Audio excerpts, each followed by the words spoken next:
So we just start then? Yeah, okay.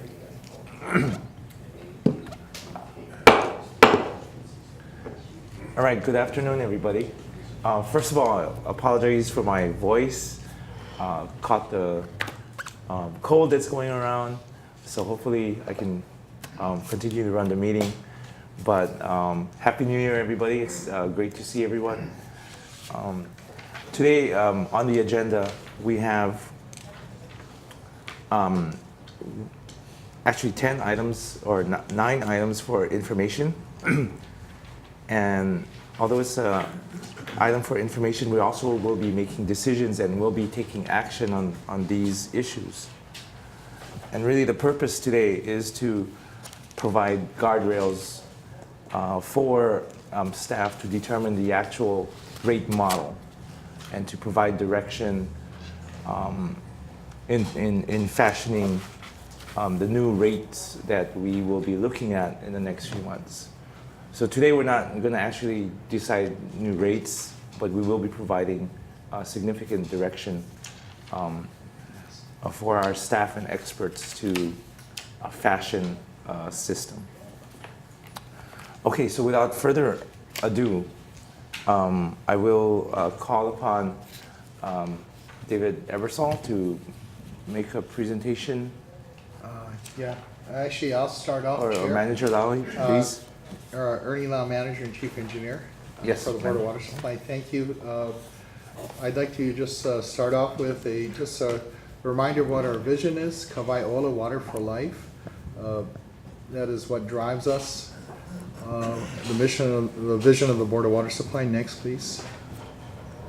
And our mission to provide safe, dependable, and affordable water now and into the future for our customers and our community. Next, please. We really fulfill this mission through 6 primary functions, beginning on the left from sustain, where you start with the water resources itself. We capture those resources through watersheds, efficient watersheds, and also wells and tunnels, and we treat that water and we move it through pipes to our customers to water tanks that provide storage for peak hour demands and provide water for firefighting purposes. And then from there it gets eventually to the customer's taps. So in their home they can get water 24/7, 365 days a year, water that is safe to drink. This process overview kind of provides a guideline, like the board chair mentioned, that what we've been working hard to do is determine the revenue requirement or the need, and it actually started back with the Water Master Plan a few years ago, which the board adopted in October of 2016. The Water Master Plan laid the long-term vision for the next 30 years for the Board of Water Supply and how we can continue to provide that service to our community. We've also developed a long-term capital program which defines what kind of improvements to our pipelines, our pump stations, our reservoirs, new wells that we might have to drill, efforts in the watershed and water conservation, and also recycled water, looking for non-potable or recycled water to substitute it and save our high-quality drinking water for drinking purposes. So now we come to we've now determined the revenue requirements we are seeking from the board today. Like the board chair mentioned, guardrails for the rate modeling process here. Basically, some guidance at a high level on what things might be considered in a draft rate proposal that we plan to bring back to the board in March of this year. So from there, we're going to do, once we get the guidance today, and we've also had a lot of good guidance from our stakeholder advisory group, which I think we have 3 members here today from our stakeholder advisory group, and I'd like them to, Chair, if you don't mind, stand up and be recognized. Cruz Vina.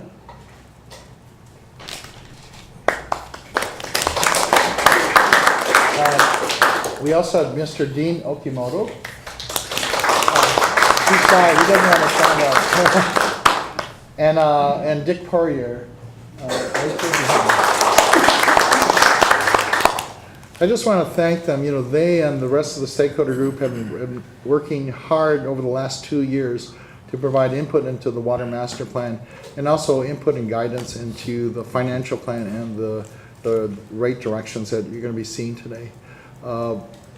we're gonna, in this process, as we get this guidance, we'll be able to do the rate modeling, we'll be able to start to evaluate what the impact might be to customers, different types of customers, different income groups of customers.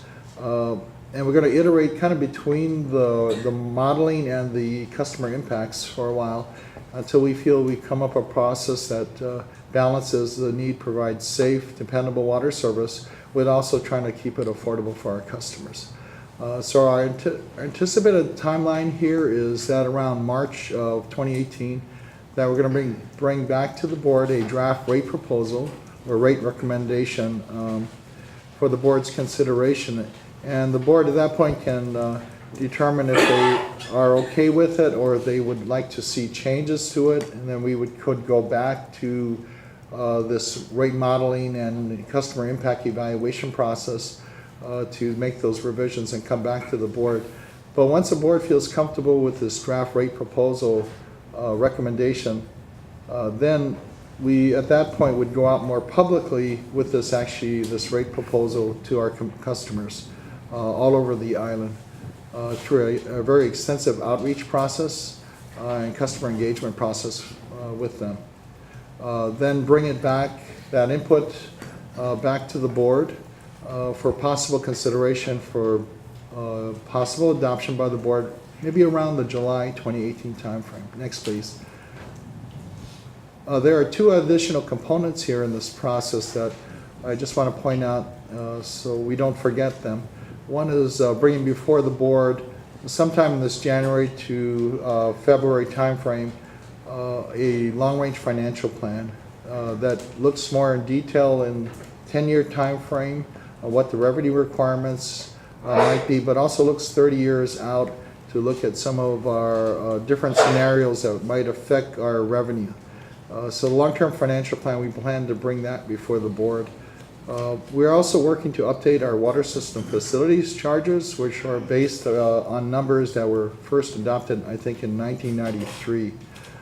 So the idea here, we'd come back to the board with some recommendations on how to handle the water system facilities charge or our impact fee for using capacity off our water system. So this is basically the overview of the process for the next 6 months or so. You can see it's going to be a very busy schedule here, and we appreciate the board's input today to set some guardrails for us. Next, please. Are any questions on that slide? Okay. Questions? Thank you so much. I'm going to turn it over at this point to Dave Ebersol from CDM Smith.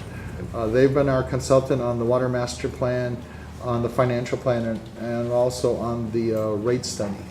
Yep. Thank you, Manager Lau. Before I turn it over to Mr. Ebersol, I do want to announce that this is a public hearing, and so the Board of Water Supply is committed to allowing public testimony at open meetings of the board. So if at this time, if you haven't registered prior to today and intend on providing testimony, please register at the front.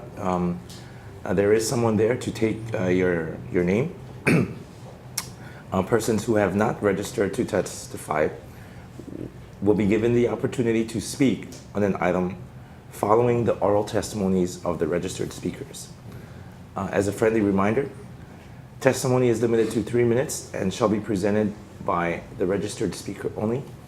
Mr. Ebersol will be giving his presentation, and during his presentation at the right moments, I will be calling for public testimony. Thank you. Thank you, Chair, members of the board. Good to be here this afternoon to cover some awfully important topics, and so why don't we jump into it. As a review, there's 3 primary steps in the rate-making process. The first is determining the revenue requirement, which is how much money is necessary to fund the operating capital costs of the board. Then determining the cost of service for each of the different customer classes. We'll talk more about that in a little bit. And then moving into the process of rate design, which is dividing up, figuring out how much each group of customers will pay, or dividing up the pie, if you will. So the revenue requirement, we talked some about this at the board update last month, and presented a number of revenue adjustment scenarios That shading in light green is the 5-year rate setting period that we're talking about. And as a result of input, the board provided guidance that the smoothing example, which is the use of bond financing to smooth out potential customer impacts and increases in revenue requirement, looked to be the most attractive. That's because the cash-only example, which is the top blue line, results in quite a bit of increase in the cumulative increase in revenue adjustments, over 100%. Adding bonds to the mix certainly helps the issue and reduces that cumulative rate increase down to about 44% over the 10-year period. But if we adjust the timing of those bond issuances to get as smooth of a set of adjustments as possible, then we're able to have a 5-year increase in revenue requirement of about 12.5%. So pretty smooth, and I think results in a nice balance between what the needs of the water system are and how to, a funding strategy and how to achieve those. A recent survey that the Board of Water Supply did on its website, a customer survey, which had about 1,000 respondents to it, and the board also engaged Ward Research's Hawaii panel to conduct the same survey in a statistically valid manner, showed that customers believe that funding the mission of the board is important, in fact, very important. Here you can see that 89% of respondents said that having enough funding to keep water safe to drink was very important, giving it a score of 5. And in fact, people who ranked it 4 and 5, that was 97%. Having enough funding to ensure dependability of water service scored nearly as high, and having enough funding for conservation and water sustainability also scored very high on the customer survey. So you can see that there's strong support for the board's mission and taking on these types of revenue increases.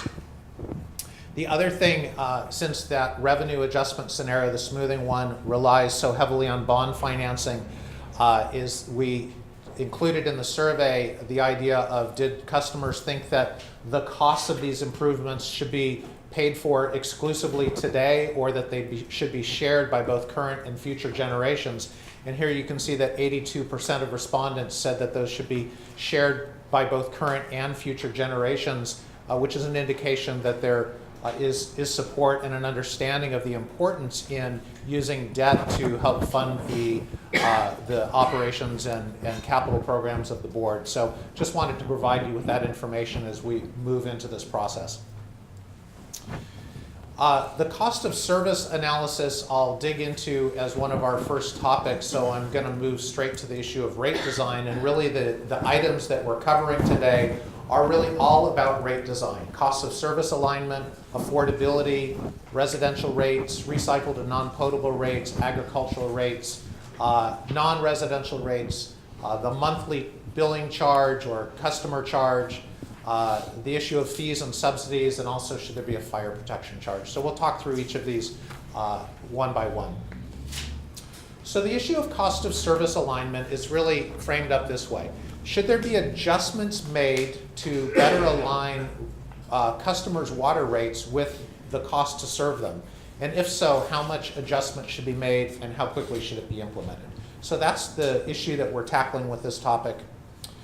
By way of background, residential peaking factors, that is the amount that a residential customer's water usage varies throughout the day, changes quite a bit. So here's midnight coming back around to noon, and then midnight again. And you can see that a typical residential customer's water use really spikes up early in the morning and again when they get home at the end of the day.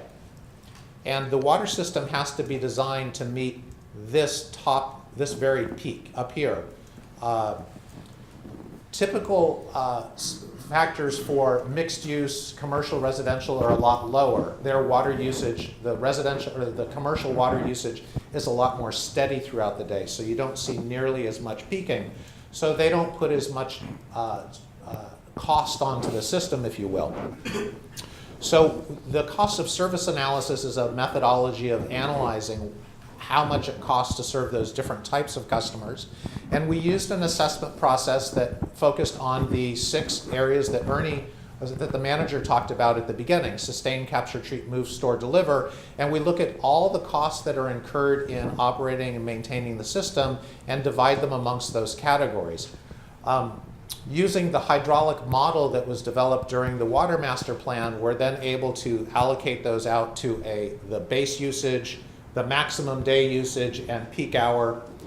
And then we have to figure out how to distribute those amongst the different customer classes: single family, multifamily, non-residential, and agriculture. I'm sparing you the details behind the evaluation, but let's say it's detailed and quite rigorous. The results are shown here. And so here are the major customer classes again: single family, multifamily, non-residential, agricultural, non-potable, and recycled. And the revenue that's collected from each of those customers, this is looking back in 2016, is shown in the first column. So from your single family customers, you got $96.6 million in revenue. But it cost $107.7 million to serve them. So there was a gap of $11 million. Okay? That money is coming from somewhere else. So if you look at the next line down at multifamily and the orange line below that, you can see that you can see the revenues of $45.4 million and 82.2, but the cost to serve them is less than the amount of revenue. So there's a surplus of money coming in from those customer types, which is using to offset the single family and also agriculture, non-potable, and recycled customers. Okay, so in effect, non-residential customers and multifamily customers are providing a subsidy to single family, agriculture, non-potable, and recycled. That's what the cost of service analysis shows us.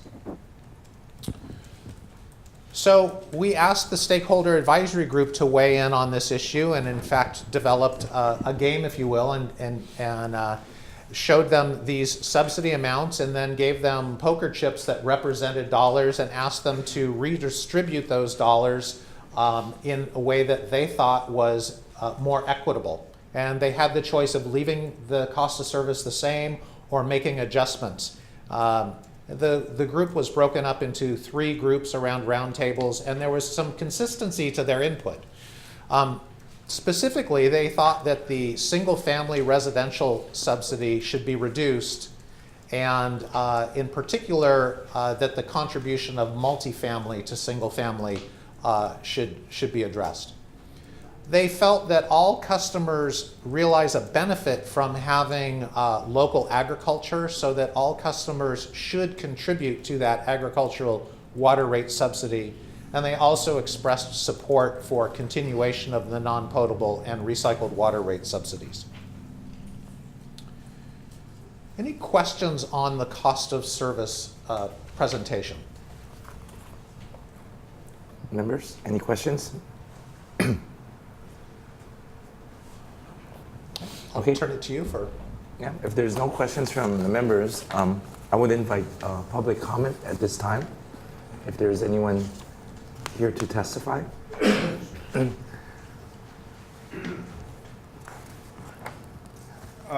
Yeah, I'm a member of the stakeholder group Chair. also. Chair recognizes Dean Okimoto, the Thank you. Stakeholders Advisory Group. Sorry, right. But, and the reason why I wanted to address the ag issue and tell you the benefits that it delivers to community across the Honolulu County, because truthfully, you know, agriculture would not be able to continue if they were paying true costs, because one, we probably use the most water, okay, of any industry in Honolulu, which isn't really promoting what I'm trying to say. But at the end of the day, if we want to continue and have more sustainability and have more farmers out there, we need to subsidize it because, one, agriculture is such a hard business to, one, make money in. Two, the community benefits by, of course, having fresh produce. Three, in order for us to increase sustainability, we need more agriculture. We already import, probably 85 to 90% of our products from out of state, and the governor has said that we want to increase it, the amount that we grow here. And the only way we're going to be able to do that is to have more people in the industry. Agriculture is not, it's hard to be viable at it. So any kind of cost subsidies that agriculture receives is really appreciated. And water, of course, is one of the biggest ones that we depend on in order to sustain our businesses. So just to let you know from the agricultural industry that, one, it's appreciated, and two, we're trying to keep these farmers that we have in business today and increase the amount of farmers in the long run. And the only way we're going to do it is by having some kind of subsidies for a lot of these growers. Thank you. Dean? Yeah. What, that makes sense, but why did you guys say to continue the subsidies for recycling and non-plastic? Because those are things too that in the long run we feel that benefits community. Even recycled water, we're hoping that the feds will look at agriculture being able to use recycled water. Right now we're not able to use it, but the more we look at it, we think it's highly possible that the feds might turn it around and say that we can use recycled water for agriculture, even in growing edibles. So, those kinds of things need to continue for us to really benefit the whole community, because rather than flowing that water out to the ocean or wasting it, we should use every method we can find to recycle and reuse water. Okay, thank you, Dean. Before we continue, I think to better focus our discussion today, we do have 9 categories that we'll be covering. So this item number 1, cost of service alignment, actually I think is designed more for, I think the issue here is more on single family and multifamily service recovery, is what I'm getting at. We do have separate topics coming up specifically on recycled and on agriculture. Okay, so sorry, Dean, you might have to come back up. But at least you get 2 times. Is there anyone here that would like to testify specifically on subsidies relating to the single family customers and multifamily customers? Affordable housing, agriculture, recycled water, those will be covered in the, I think, section number 8. Anybody on those topics? Single family, multifamily. Okay. Any discussion from the board on? Right now, single family is being subsidized by about 12%. Do you guys feel, and feel free to make a motion, because this is where we do have to take action. But you see up here, the staff has prepared a couple of options for us to take a look at. I'm going to start with, let's just look at option number 1. Leave single family and multifamily costs of service recovery as is. So just leave everything as is. So leave it as a certain class of customers, specifically single family customers, receiving a subsidy benefit of 12%. while multifamily customers have to actually, if I'm reading this right, pay 8% over Right. their cost. That's correct. So do you guys want to leave it as is, or you guys want option number 2, which is to adjust single and multifamily rates closer to the cost of service, their actual cost of service? And then there's a third option. You want, if you want to adjust single and multifamily rates to match cost of service in X number of years. But I think I've heard testimony, or I've heard from the presentation, option number 3 would mean that single-family ratepayers would experience a dramatic increase immediately for option number 3. Is that accurate? Yeah, and that's the reason that there's a period of years that could be associated with this. I think each of the, thinking back on the stakeholder advisory group input, they each suggested moving somewhat closer to cost of service. One group recommended going to all the way to full cost of service pricing, recognizing that should be, if that were to be the case, it should be over a period of time. Otherwise, it creates rate shock for residential customers.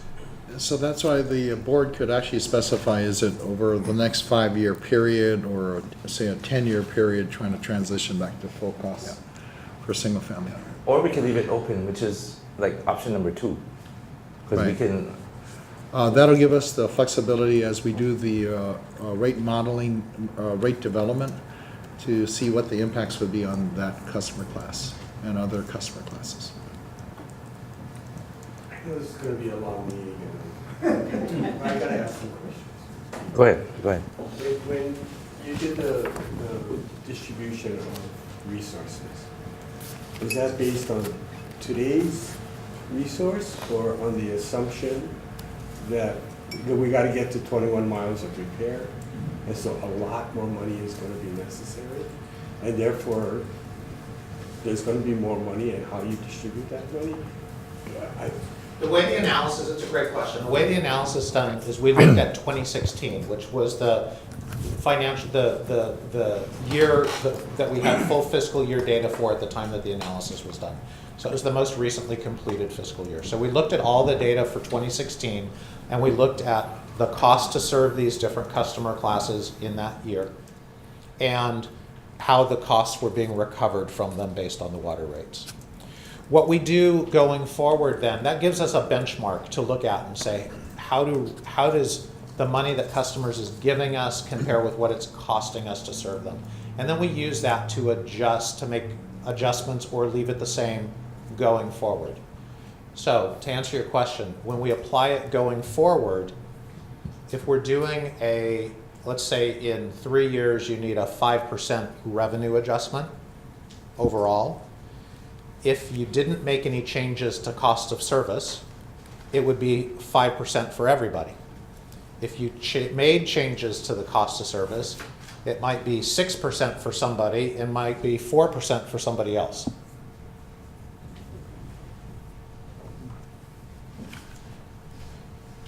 Motion, move to option number 2. Okay, I have a motion to option number 2, which is to adjust single and multifamily rates closer to cost of service recovery. Is there a second? Second. And for discussion purposes, the actual amount and how much we adjust is still to be determined. Yes. But that's it gives, And when, right? And when we incur. We would have to figure out, because the rate modeling effort's going to be looking at a 5-year period. So we're going to have to see how we can phase it in and what ultimately target we're going to hit. My whole hesitation was really the root of the question. If we're gonna have to raise rates in order to get to 21 miles of repair, I wanna do it multiple times. I wanna see us minimize the number of times we're asking the public to absorb an increase in their water rates. And if 2 means we're gonna make some adjustments today, and then make some adjustments 3 or 5 years from now, I would vote no. I would want to know that we're going to be minimizing the number of times we're asking. We may ask for more, but minimize the number of times we ask the public. What we're looking at is actually having the board consider a 5-year schedule of rate increases. And that would go into effect if the board adopts it. And then prior to that being completed, then we'd see what the needs are going for the next 5-year period. So we're kind of looking at 5-year windows going forward at a time. And the motion is going to allow for that. The motions, so the decisions today really focus on the 5-year period that's before us. Yeah. And that doesn't look beyond that, doesn't look at only 3 years of the 5. Our intent is, if the board is also agreeable, to consider a 5-year schedule of rate increases, which was the same that was adopted back in 2011. Okay, so I think the answer is the motion on the floor would allow for that concern. Good question. Thank you. Any further discussion? Where would the, bottled water companies, where would they fall? They would be non-residential? They'd be non-residential. Yeah. So we have a separate section on that, on non-residential. Yeah. We do have a separate item on non-residentials. And do we charge, the one that bottled water, and do we add an extra charge for? No, they pay the same as all other non-residential customers, which include commercial, industrial, government, retail customers. Yeah, we'll cover that in depth, I think, a couple of sections from now. Yes. Good question. Any other discussion on the motion on the floor concerning single-family and multifamily rates being brought closer to cost of service recovery? If hearing none, I'm going to call the question. All those in favor say aye. Aye. All those opposed say nay. Okay, 1 down, 8 more to go. Thank you. Next issue is the topic of affordability. And the question, big picture question being asked here is, should the board's, BWS's current affordability efforts be formalized in a program, and should that program be expanded by piloting additional components to assess their implementation and effectiveness in helping low-income customers? So what this chart is showing is a survey of over 170 water utilities across the United States in the period ranging from 2000 to 2016. And the yellow line that's gradually increasing is the Consumer Price Index, and the blue bars is the water index, the cost of water service. And you can see that the cost of water service in these over 170 utilities that were surveyed is rising much faster than the overall rate of inflation. And so this is a national issue. It's not unique to the Board of Water Supply. And because of that reality, there is strain on low-income customers that increases over time as water rates continue to rise faster than the rate of inflation. So there's a business case to be made for customer assistance programs. This information is from the Water Research Foundation from a 2010 publication they had. And that business case is that it helps build and sustain long-term customer loyalty, trust, and satisfaction. It's a proactive approach to addressing issues of affordability rather than just waiting for a customer's account to become past due and having to deal with it then. There is a cost to collections and disconnecting and reconnecting and writing off customers, and that gets spread to all of your customers when it happens. And that programs that are tailored to the occasions when customers can't pay have the potential to recover substantial revenue, reduce turnoffs, and result in better business outcomes. The setting at the Board of Water Supply, and again, this is 2016 information, is that there were about 735 turnoffs. 635 of those were unique premises, so 15.7 of them were repeat. Overall, that's a very low turnoff rate of less than 0.5%. And the annual amount of write-offs of bills ranging from 2013 to the 2017 period, you can see the number of accounts was ranging between about 1,300 and 2,100, and the annual amounts that were written off hover around $1/3 to $500,000 in each of those years. So again, not huge numbers here in terms of dollar amount when you look at an overall budget on the order of $230, $235 million. The University of North Carolina, through their Environmental Finance Center, has created for the state of Hawaii a water rates dashboard. This was also partially funded by the Hawaii Department of Health, and let me walk you through what this shows. This is looking at the Board of Water Supply's average water bill, which is based on 9,000 gallons of usage per month, and comparing it to all the other water utilities in the state of Hawaii. So the average monthly water bill is $49.04, just shy of $50. And the first dial here shows it compared to all the other water bills surveyed in these agencies. And you can see that you rank pretty well in terms of a comparison to other agencies. Now, one of the things that's important in pricing is, does it send a conservation signal to customers? Do they get a price signal? And that happens in part through tiered water rates. And so this second dial evaluates the conservation signal that's being sent. And you can see it's kind of a moderate strength conservation signal. The third dial evaluates how well you're recovering the costs from your customers.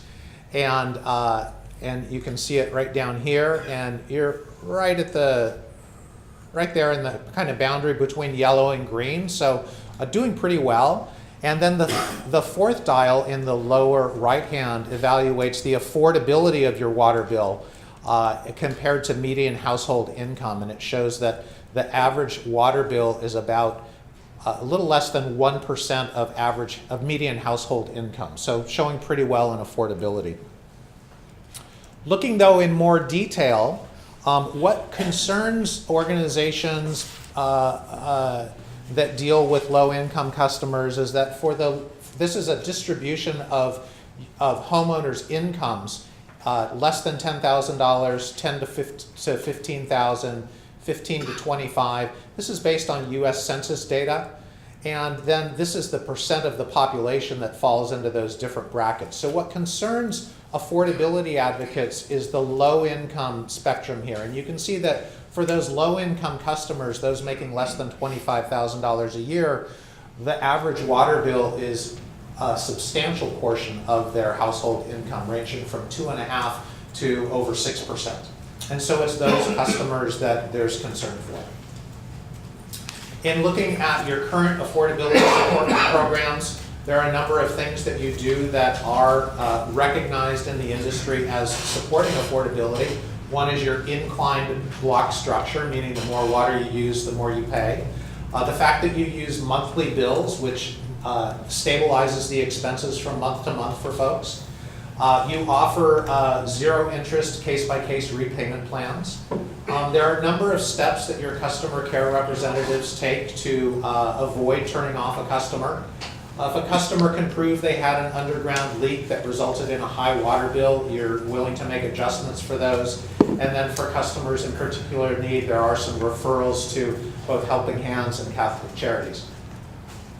A number of other agencies have gone further in some of their programs, and this is just an example. This is the Great Lakes Water Agency, and in particular this was put together to help folks in the Detroit and surrounding areas. They have specific assistance programs of up to $300 per household per year, home water audits for households that are using more than 120% of average usage, home repair allowances, these types of things. And all of these are focused on customers who have low incomes. They have to qualify for these programs.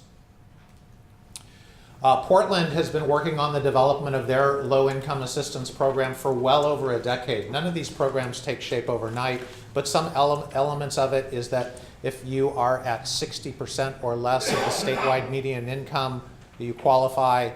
It offers a discount of 40% of the typical low-income bill, which is about $144 per quarter.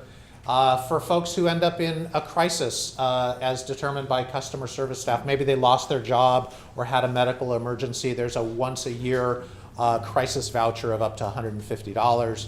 There's fixture repair allowances. Again, these types of programs are focused on trying to help customers reduce their water bills and not waste water. And then interest-free payment plans that are available to all customers.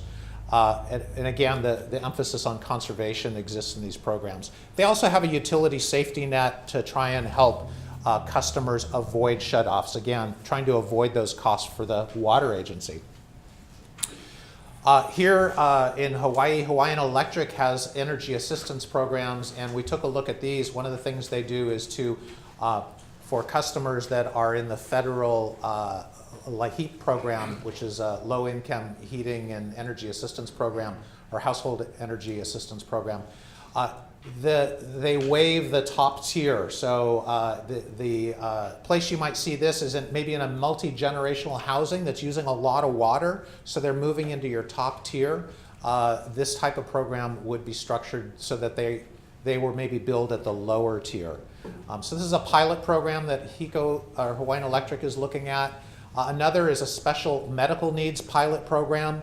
They limited this to the first 2,000 applicants, but it's essentially if you have special medical needs, it offers a discount on your electric bill. They've been piloting a program where you can gift or donate to friends or family or others in need. So this would be one customer donating to another. And those are the different types of programs that we're seeing out there in the industry. Any questions?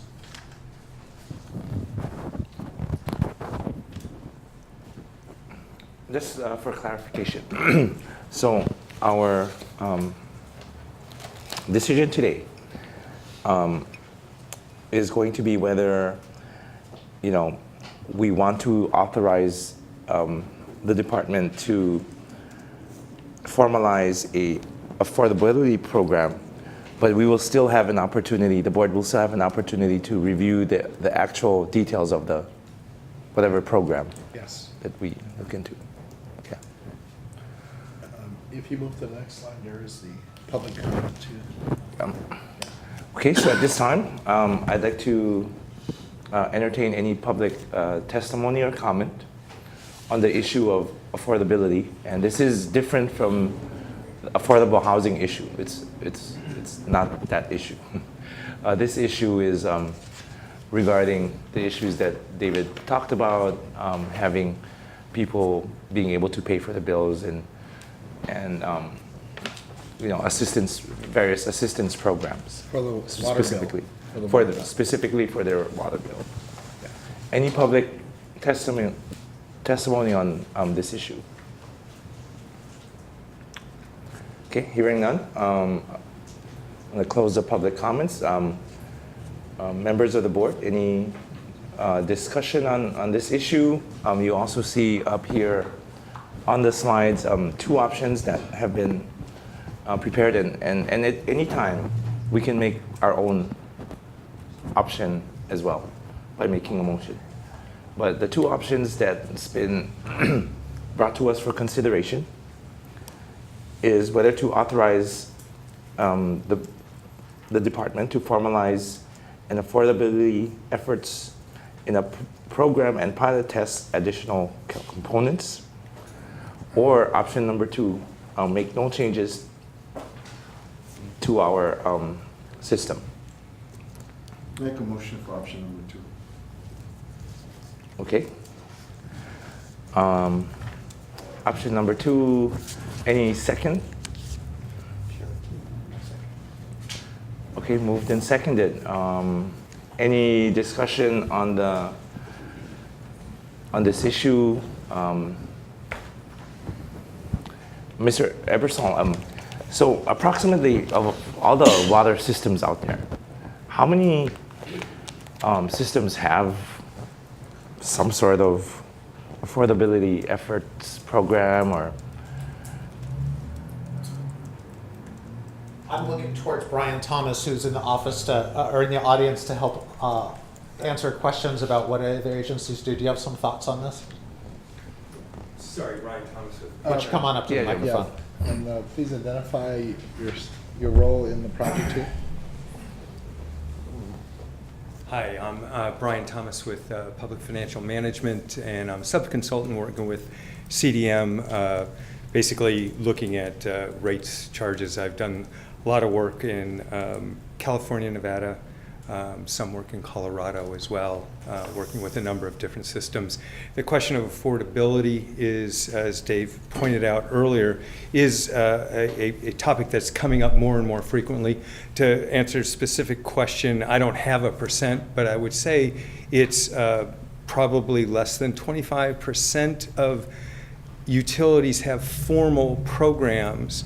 That's more than there were 10 years ago. But almost every utility that I've worked with has some form of assistance, much like you're doing here. So I think it's a growing trend in our industry, but I wouldn't say it's 50% yet. Okay, so basically we already have some program. That's correct. Okay. Okay, members, any further discussion? Okay, if not, I'm gonna call for the question. All those in favor of, all those in favor say aye. Aye. All those opposed say nay. Okay, motion passes. Option number 2, and we'll keep our affordability program efforts as is. Thank you. Okay. Thank you, Chair. The next issue is then on residential rates, and this is about the tiered rate structure. So the board currently uses a tiered rate structure for residential customers, and the issue is, should these tiers be adjusted to be more encouraging of water conservation and potentially establish an essential needs tier? So this chart shows the current rate structure, and the more water that a customer uses, the more they pay. So a single-family residential customer for the first 13 gallons of usage pays $4.42 per 1,000 gallons. From 13,000 to 30,000 gallons, they pay $5.33 per 1,000. And then for any usage above 30,000 gallons per month, they pay $7.94. The tiers are similar for multifamily residential. The amounts, the rates within those tiers are the same, but the tiers are shifted lower to reflect the fact that there is generally not outdoor irrigation in multifamily residential. So that's why those tiers are set lower. So how does that compare with other islands? This shows the Board of Water Supply's tier structure compared to Maui, Kauai, and Hawaii. The monthly charge is shown in the orange bar across the top. Currently, the BWS has a monthly charge of $9.26, and then those different rates charged for the water usage. And you can see how those charges compare across the different locations. Quite a bit of variability in them. When we look then at the usage, how customers, the number of bills that actually fall within these tiers, what we look at here on the vertical axis, this is the percentage of bills for single-family residential customers, ranging from 0 to 100%. And across the bottom is their monthly usage in thousands of gallons a month, or kgals. And so this is 1,000 gallons per month. This is 10,000 per month. This is 100,000 per month, so it's a logarithmic scale. The tiers that we just talked about are currently set right here. The first tier is at 13 kgals or 1,000 gallons, and the others at 30,000 gallons. And again, the rates within each tier. What this is showing is that 82% of your customers are using 13,000 gallons a month or less, and 97% of your customers are using 30,000 a month or less. They're falling within those first tiers. What this tells us is that these tiers are not very effective in encouraging conservation, because almost all of the customers' usage is falling within the first tier. It's almost like they have a uniform rate.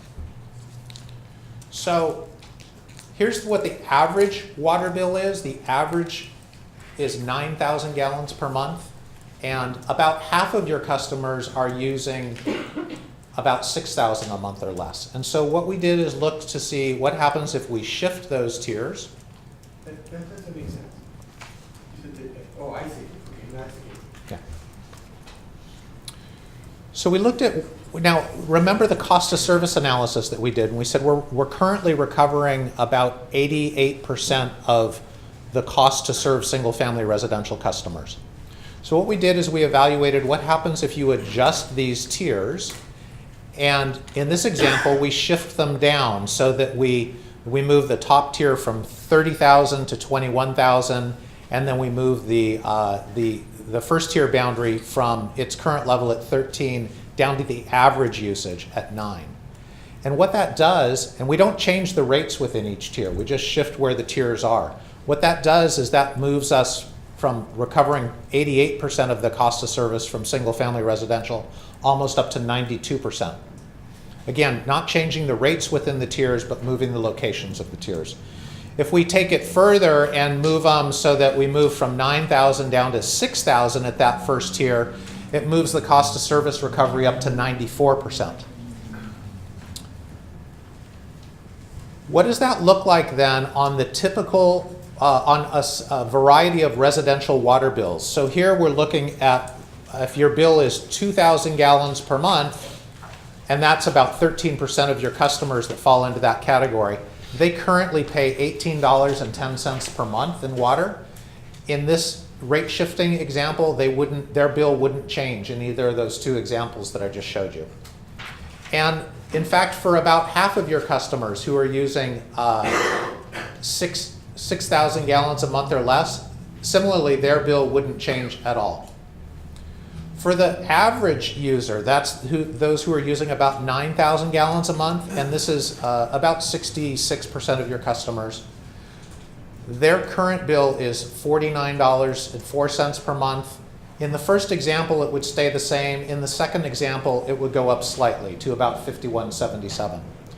For those customers who are using the most amount of water in the system, those who are using, if we look down at the top 1% of your customers, they have a water bill that's currently $276 a month, and they'd see increases in their bill to just over $300 under these different examples.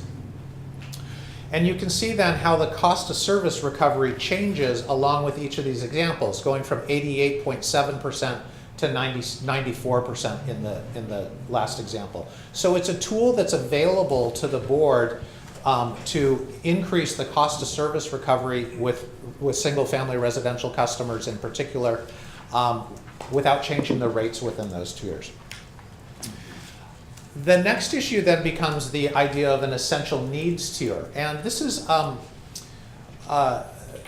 sometimes this is thought of as an affordability issue, but the idea is that an essential needs tier can be established to cover the basic level of indoor use required by residential customers. It recovers less than the actual cost of service for that increment of water, and the revenue from the higher tiers offsets that gap. The opportunities here is that if you're going to make adjustments to any of your tiers, you at the same time have the opportunity to make this type of essential needs tier change also. It can be done in a timely fashion. All of your customers get the benefit of this low-cost first tier, regardless of their income or how much water they use. And in that fashion, customers are able to determine their own destiny based by controlling how much water they use, and it certainly supports the board's commitment to conservation. So as an example here, I'm going to show you some tier shifting examples again. In each of these examples, we've kept the cost of service recovery the same at 88.7%, but the two techniques can be combined with each other. So in this example here, we're going again from your current tiers at 13,000 and 30,000, and we shift them down to 6,000 and 21,000. And we've dropped in this example, we've dropped the rate in the first tier from $4.65 down to $2.90. And we've bumped the rate up in the second tier to $6.25. And we've increased the rate in the third tier up to $9.26. In this alternate example, we've created an additional tier down at, instead of 6,000, down at 2,000. And we've offered that lowest rate just to usage at 2,000 or less. And then you see in this example, then we don't have to raise the rates in the other tiers as much. And here's just a third example at 3,000. So again, all of these are just different approaches to accomplishing the same thing with an essential needs tier, something that can be combined with the other tier shifts we talked about. What happens in this instance? For the customer that's using 2,000 gallons a month, their current bill is $18.10. They'd see a reduction in their bill in each of these examples down to about $15 a month. About half of your customers, they're at the 6,000 usage, their current bill is $35.78. In the first example, it would drop to $26. In the second example, $33, and in the third example, $32. So it's lower in each case. For your average water user, their bill's going to drop slightly in the first example and stay about the same in the other two. And really where this is having the biggest impact is on your top water users. So if you look at your top 1%, their current bill is $276 a month, $276. And in the first example, it would go to $340, and then around $280, $285 in the other examples. We included this in the recent BWS web survey, asking customers their input on potential residential rate tier adjustments. And the first question, this is showing strong support off on the scale is 1 to 5, from strongly opposed on the right to strongly support on the left. Those we asked adding a low cost tier to ensure affordability and a reward conservation. You see that about over 60% of customers responded to this favorably, giving it a score of 4 or 5. And in the question of lowering the top tier to increase charges for the highest users and encourage conservation, the response was even a little stronger than that, with over 70% of respondents giving this a score of 4 or 5. Questions? Members, any questions? If not, I'm going to open up for public comment. Are there any public comments on the issue of residential rates? Okay, no public comments. I'm going to close public comments on this issue. And moving to the decision making, we've been presented 3 options. The first is to shift tiers to encourage more conservation. Option 2 is to shift tiers to encourage more conservation and establish an essential needs tier. And option number 3 is to leave the tiers as is. I like 1 and 2, but that's what I feel like. I like 1 and 2 too. If we go with option number 2, Manager Lau, Yes. if we decide that, because option 2 seems like the most flexible, if we decide later on not to do one or the other, we can still have that flexibility.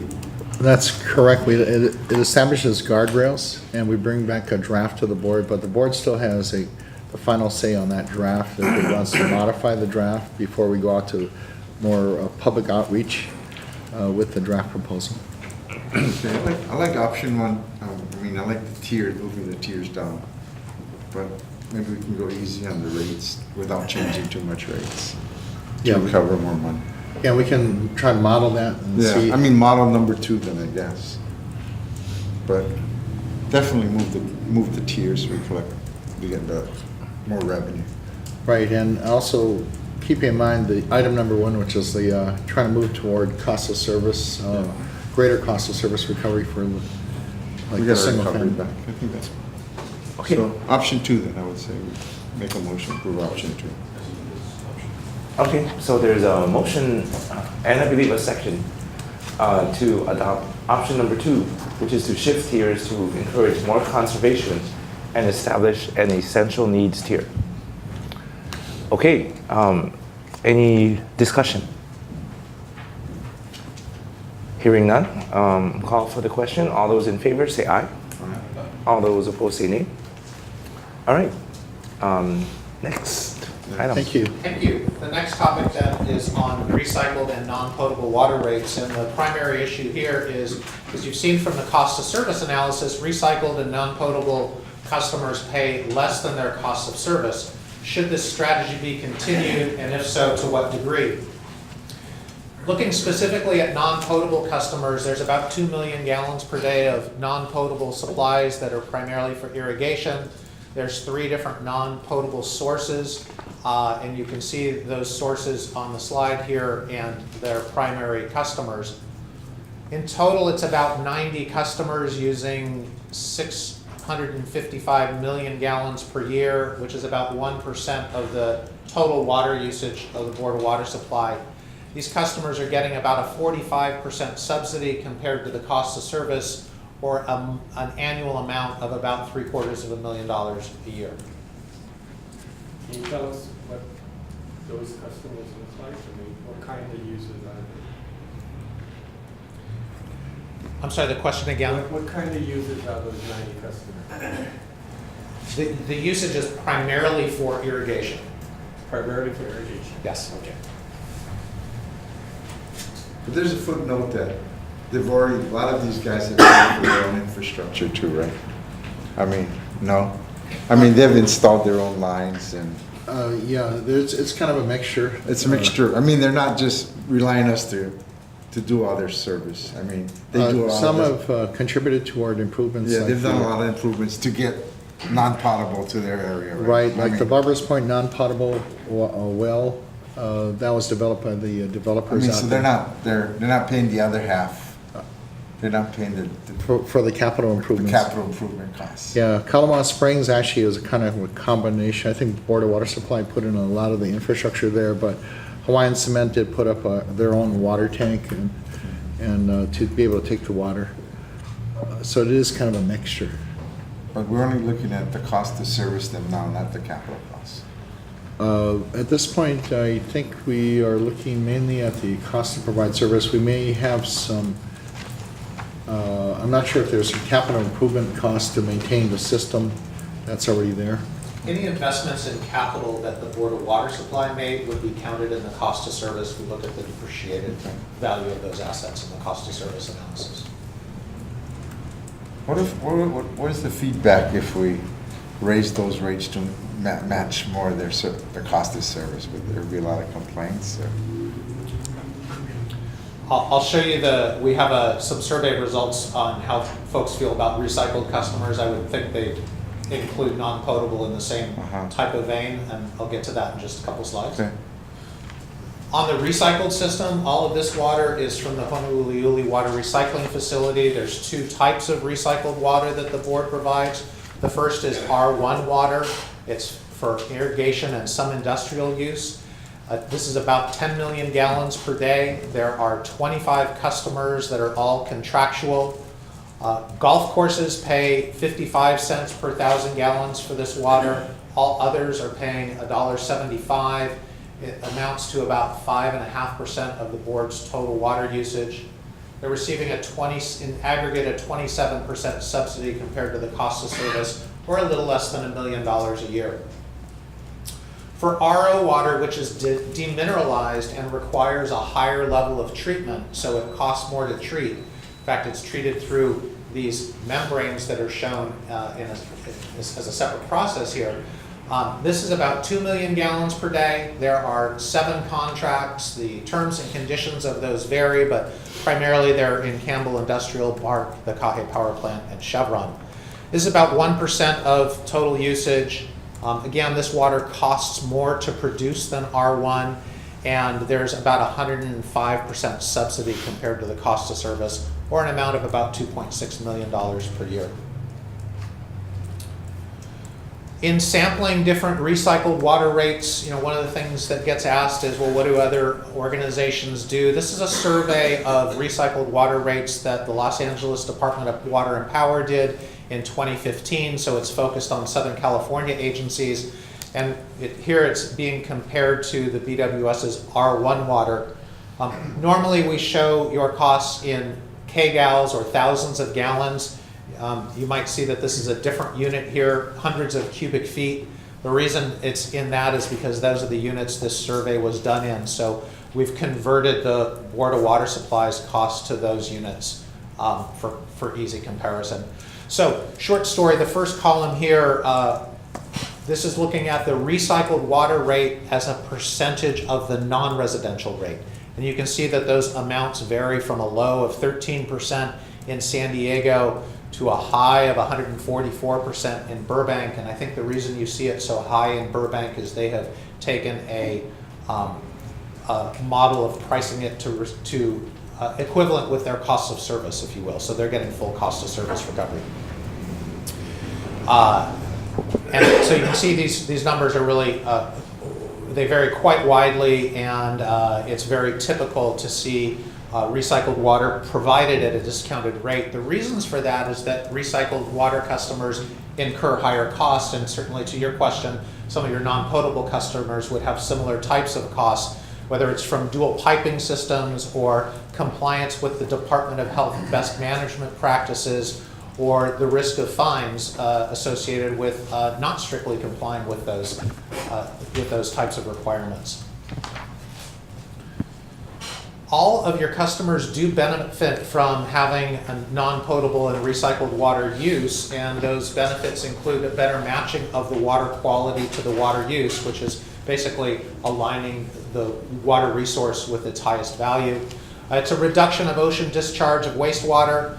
It avoids the cost of constructing new potable sources that can be served by these non-potable and recycled sources. Hence, you're preserving those potable sources for potable use, and it certainly has strong alignment with the Water Master Plan goals that your board adopted back in October of 2016.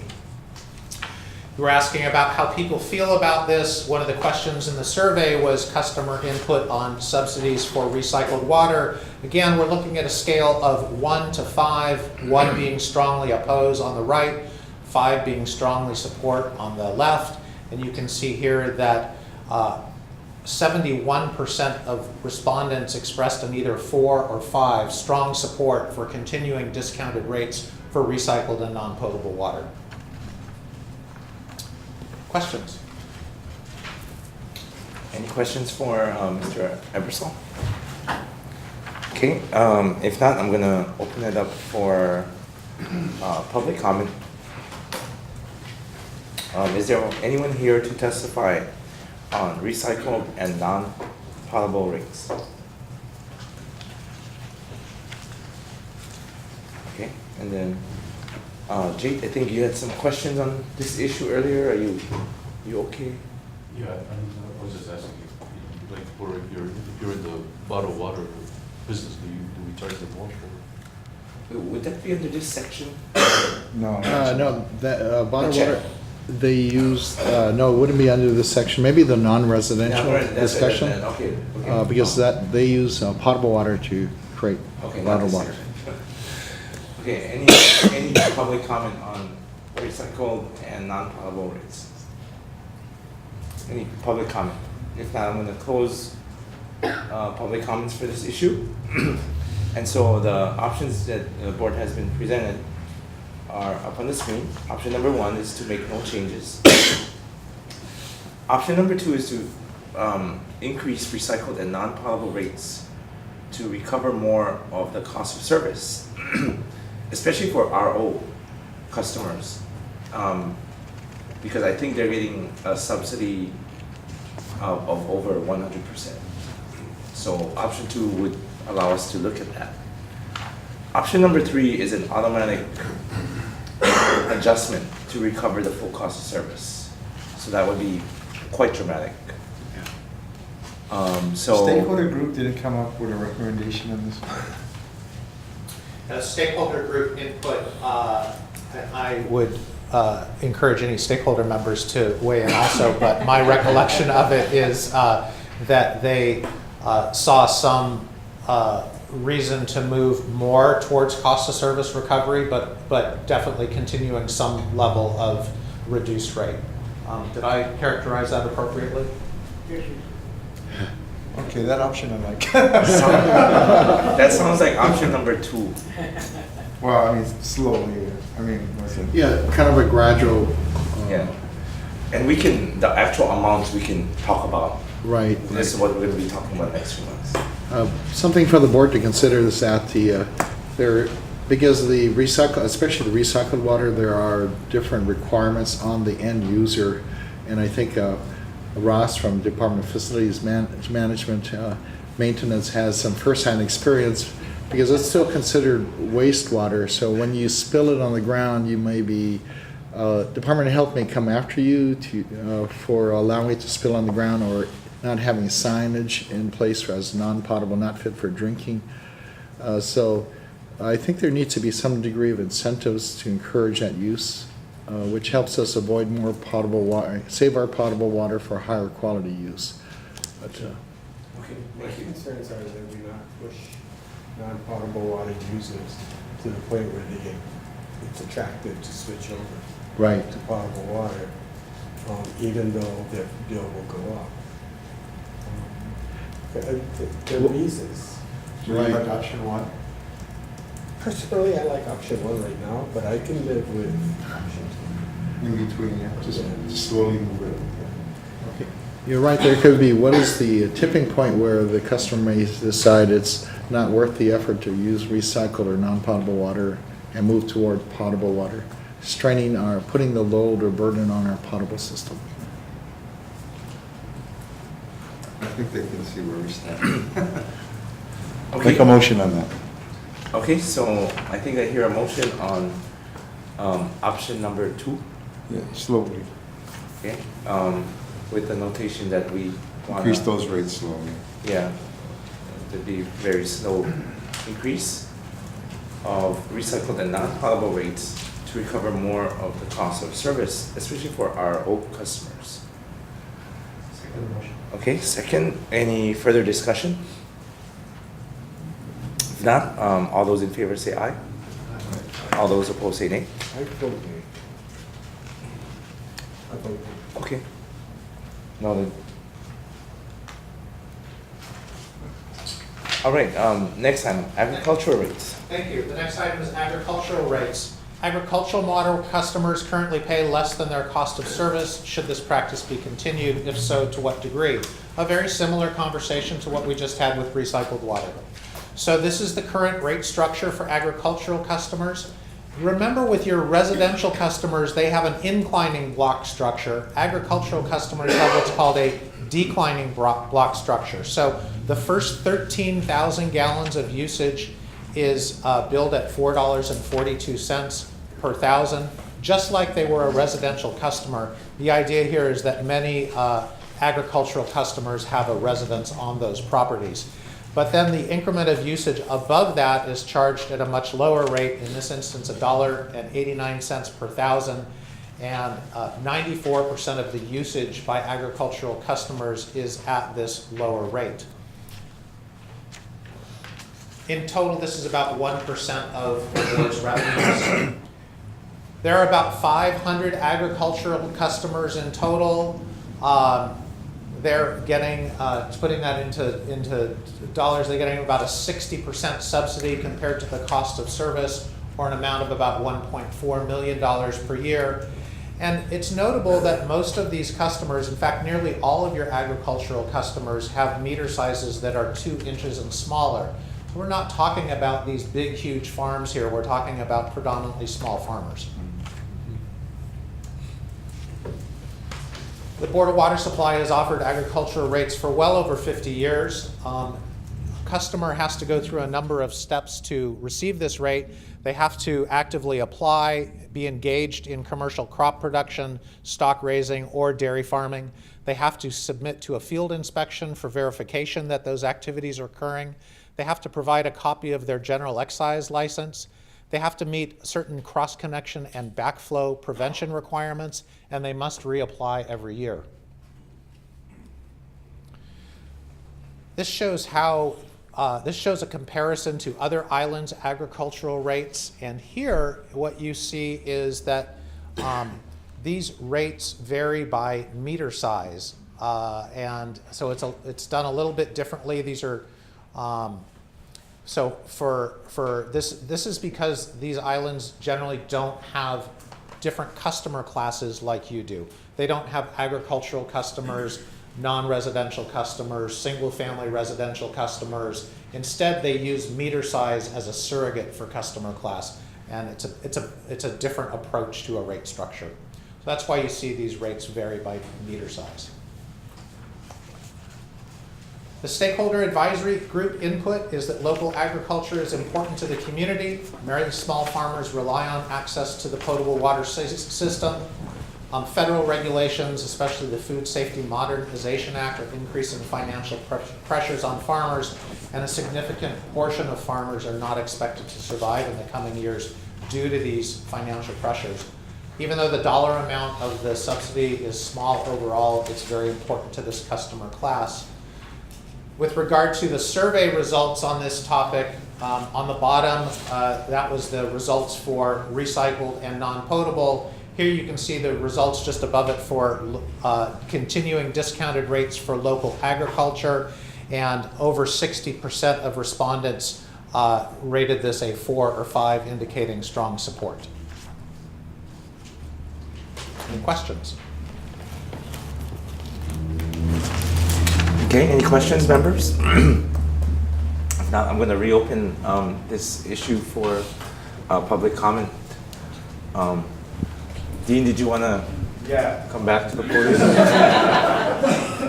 Just one more comment. I kind of forgot about the Food Safety Modernization Act, which is it's going to be a federally mandated program, but included in that is washing of produce with potable water. So that's going to be key for the ag industry going forward, because they're going to have to use potable water, and it's for sanitizing and making sure that the food and the produce that we deliver to the general public is safe. So it's an important but expensive process for farmers. And honestly, yeah, I mean, I forgot also that, a lot of farms are not going to survive this scrutiny, by the way. So the ones that do are really going to have to get bigger. The small ones that don't comply with this thing, right now, we can't. The only way I can sell to the food lands, the Safeways, and everything else is to have this protocols in place. So that's why you don't see that many farmers in supermarkets like Safeway or whatever, right? So, like I said, if we want to maximize sustainability and increase our production of our food supply, then these types of subsidies are absolutely necessary. Thank you. How come you didn't ask for cheaper rates? I not like be greedy. But that would be nice too. Okay. So we have options.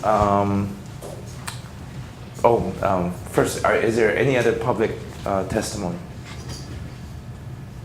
Okay, if not, I'm going to close public testimony on this one.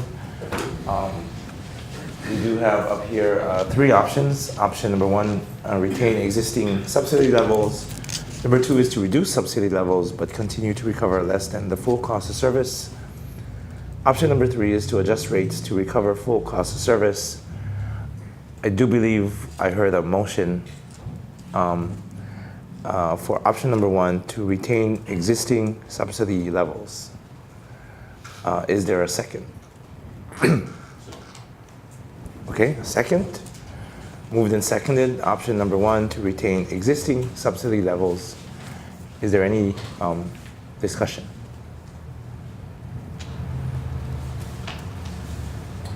Okay, hearing that. All those in favor say aye. Aye. All those opposed say nay. All right, motion passes. Thank you. The next item is with regard to non-residential rates. And here, this would include bottled water. AJ, this is your topic. So the issue here is BWS currently charges a uniform rate to all non-residential customers should this be maintained.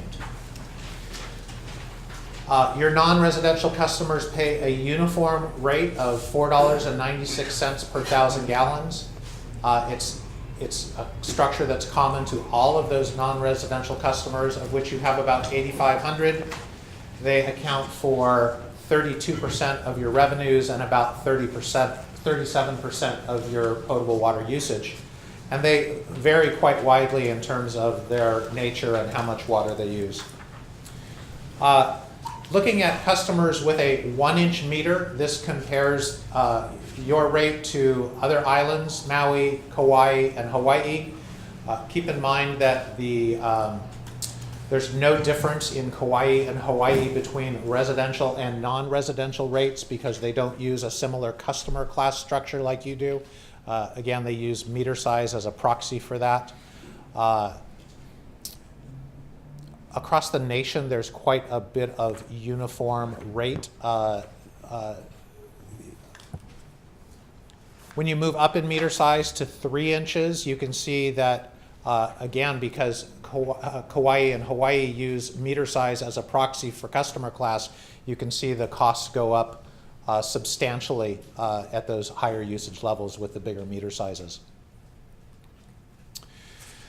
This chart has a lot on it, so let me walk you through it. One thing that was done is to really take a look at, well, what can we say about these 8,500 or so customers?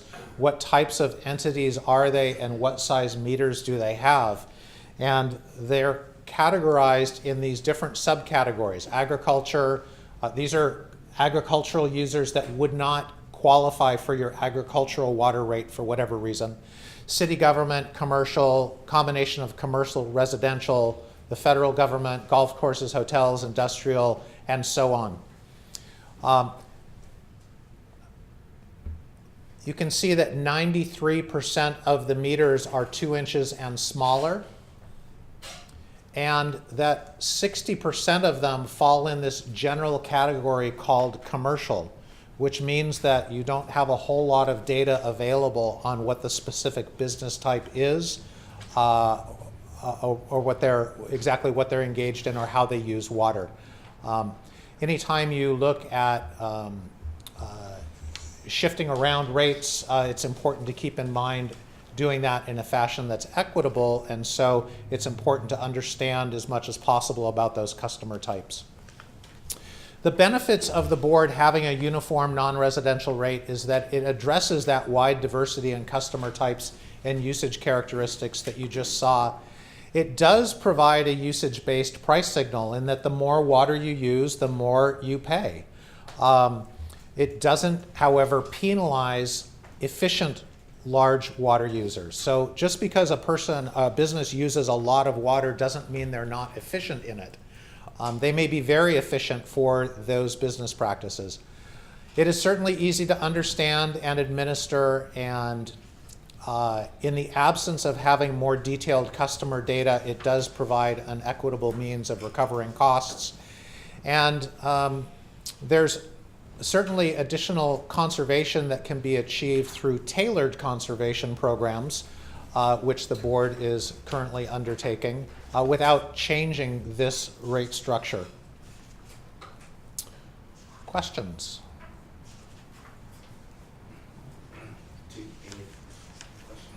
For bottled water companies, I mean, is identify who they are and they pay. So, yeah, great question. So bottled water customers would fall in the same category as all your other non-residential users. So they pay the same rate as all the others. And we looked at, we tried to prepare an estimate of how many of your customers were bottled water, and we also looked at soft drinks and breweries. And in total, it appears that that's about 0.21% of your total water usage. So they comprise a very, very small percent of your customer base. That's equivalent to you serving about 2,000 customers a year. That's an equivalent amount of usage. So right now, they're subsidizing the whole water supply $14 million a year based on that. Yes, your non-residential customers pay more than their cost of service, which generates the revenues for you to subsidize the others.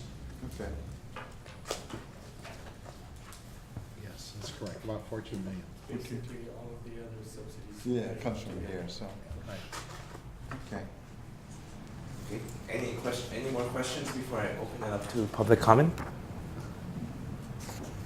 Okay. Anyone in the gallery here to comment on non-residential rates? Okay, hearing none, closing public comment. And members, before us on the screen, 3 options. Option number 1 is to make no changes to the non-residential rate structure. Number 2 is to help staff develop data for comprehensive evaluation for alternatives for the next rate study. Number 3 is to revise non-residential rates to include at least 2 tiers for water delivery. Before we make a motion on this one, I'd ask Manager Lau, would it, option number 3 to do the 2 tiers or to you know, make revisions at this time to the non-residential rate, is that something that we can accomplish easily in the next, in our time frame? Thank you for asking, Chair. Because if you go back to the slide with all the breakdown of the different types of customers in the non-residential class, I would say be very challenging in the next 2 to 3 months to, in addition to all the other rate changes that we're considering here, to be able to come up with a good sound basis for the 2 tiers for water delivery for the non-residential customers. But if given more time, for possibly the next 5-year period, that's something we can actually probably accomplish. But that's just a small percentage because at 2 inches is already 93% of the customers per se, right? Yeah, so if we set the first tier to include 93% of the customers, then I mean, it's a small amount of money. I mean, they're already subsidizing it. yeah, that's something to consider, that they already, this class is subsidizing other classes of customers, in particular the single-family customers, the recycled non-potable water customers, ag customers, that they actually have a much simpler, more uniform rate that does still allow them to implement water conservation to cut their bottom line. Something for the board's consideration. Okay. Motion to stay at option number 1. Okay, a motion on the floor, option number 1, second, been seconded. Any further discussion? All those in favor say aye. Aye. All those opposed say nay. All right, motion passes. Make no changes to non-residential rate structure. Thank you. The next item is the monthly charge. And the question here is, should the Board of Water Supply revise its monthly charge to vary by meter size, which would fulfill the American Water Works Association best practice implementation and also recover the higher costs that are associated with larger meters from those customers who have larger meters. The current billing charge is a flat rate of $9.26 per bill. It's the same for all customers regardless of meter size. That rate was implemented in July 1st of 2015. It covers customer service and billing staff, meter maintenance and repair, meter reading, and the processing and mailing of bills.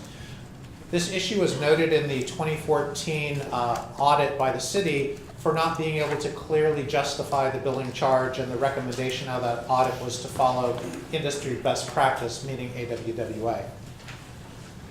The billing charge provides about 7% of the overall revenues to the Board of Water Supply.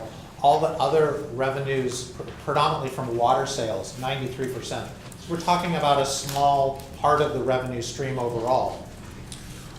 The lower fixed charge gives BWS customers greater control over their bills through conservation. Looking at this, really what we're talking about in the monthly charge is that there's 2 types of charges. There's the customer charge that covers things like customer care, billing and collections, information technology, water resources. And then there's things, those are the same regardless of a customer's meter size. And then there's parts of the bill that vary, or parts of the cost that vary by meter size, like backflow and cross connection, meter shop maintenance, replacement, automotive, and field operations. And so we looked at all the customer cost categories in the accounting system and identified which ones are the same by meter size and which ones change by meter size. And here's an example of how big meters can vary by size. In the picture to the left, that's a picture of Damien in the information office holding a 1-inch meter. And then in the picture on the right, he's standing next to an 8-inch meter, and you can see it comes up above his knees. And those obviously cost a lot different, and they also take varying amounts of equipment to move around. Carrying it in your hand versus having to load it into a truck and needing several people to handle it. So again, looking at all these different cost categories and seeing how they are allocated, there's a total of $23 million in costs associated with both the customer and meter charge. 10.9 million of it is customer related, 12.4 million of it is meter related. And if we spread that $23.3 million uniformly over your 1.9 million bills that are issued annually, it would be $12.05 per bill. This is looking at what the cost would be in 2019, by the way. So these are example amounts. The other alternative is to vary those by meter size. And so looking at the portion that is the same, 10.9 million, applying that equally to every bill, so that would make up $5.60. And then the 12.4 million would be spread by meter size. And that then leads us to this chart. So here are meter sizes in the first column. The second column shows the number of meters of each size, and you can see the vast majority of meters are 5/8 or 3/4 because they serve residential customers largely. That uniform charge would be $12.05 per month. If we were to instead vary the charge by meter size, for the 5/8 or 3/4 inch meters, it would be a little bit lower, $10.40 per month, but would increase as your meter size goes up to about $250 per month for an 8-inch meter.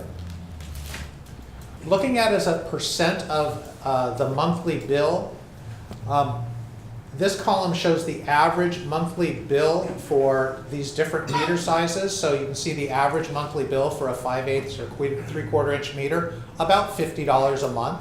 So that $12 in uniform charge is about 23% of the bill. If you have an 8-inch meter, your average monthly bill is nearly $12,000, and this monthly charge is about 0.1%. So a very small fraction. They really don't even know it's there. If the charge were to vary by meter size, here again are the average monthly bill amounts, and we've adjusted them for these different sizes over here. You can see it drops as a percentage for the 5/8 or 3/4 inch meters a little bit, down to about 20% of the bill, and it increases slightly for the largest meters to about 2% of the bill. So you can see those customers, they're paying over $11,000 a month in their water bill. About $250 would be the meter charge if it were to vary by meter size. The summary of stakeholder advisory group input is that they understood the methodology behind this customer charge, and they thought that varying the customer charge by meter size is better aligned with cost of service recovery, and it made sense to them. Any questions? Any questions?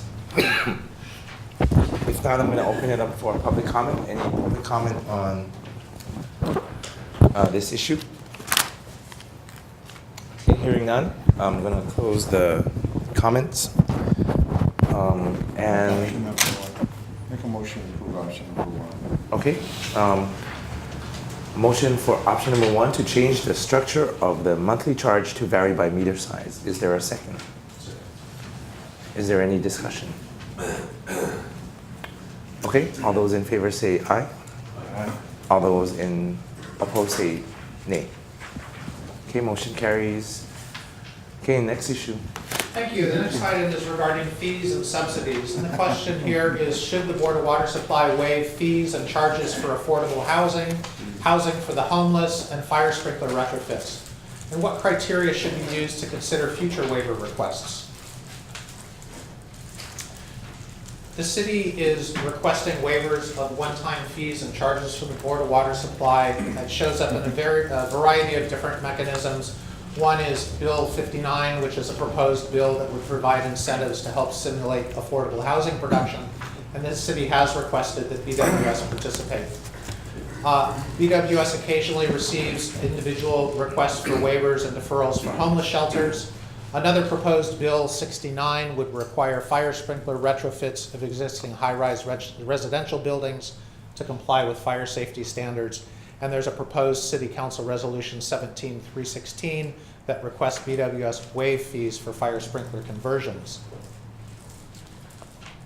So this is just for very rough numbers. The total number of units for single-family, multifamily, and homelessness, these numbers are just very rough, and they'll probably change. We are involved in discussions with the City Department of Planning and Permitting, and also the City Council to find out what the projected number of units to be built per year. The mayor did appear before the board back in November of this year, and actually I think earlier in maybe April of last year, November and April of last year, and did in the November meeting suggest 800 units per year in this category. The hookup or installation charge is one component of the cost of getting a water meter, but also the water system facilities charge, or WSFC, is actually our impact fee. A new customer coming online and using up system capacity for source, storage, and pipeline capacity. So under this example, which is for a period of 2017 to 2021, the estimated hookup charges for 1,332 units was approximately $1.16 million, $1.167 million. For the water system facility charge or the capacity impacts, about $1.74 million. So on average over that period of time, it came out to about $582 million a year, which I think connects to the next slide. Correct. So this is taking that amount of $582,000 per year that you just saw on the previous slide and dividing it equally amongst the 1.9 million water bills issued each year. It's, in this example, it's a sample monthly amount of about 31 cents per bill per month. The fire sprinkler retrofit charge there, you're looking at an estimated annual amount of about 180,000, or about 9 or 10 cents a sample monthly amount per bill. And just for comparison to the some of the other things we've been talking about, like recycled water, non-potable water, and agricultural subsidies, you can see for comparison here an estimate of the monthly amounts or the amount they comprise of customers' bills. There's also shown here a fire meter standby charge, and that's our next topic.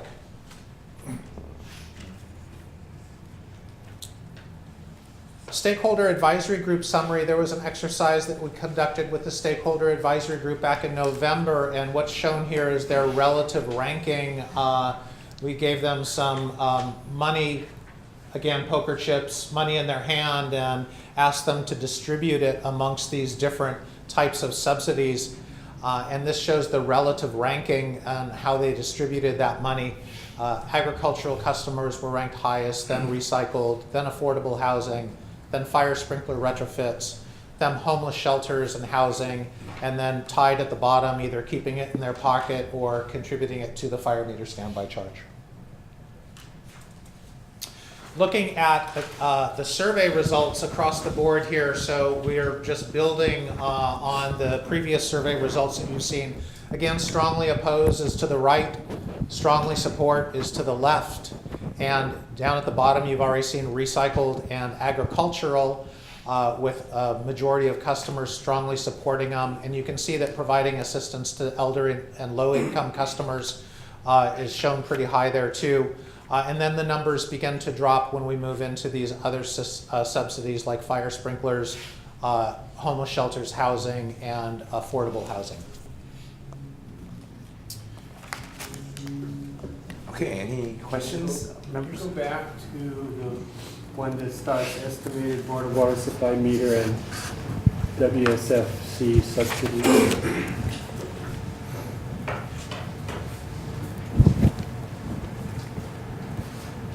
Okay.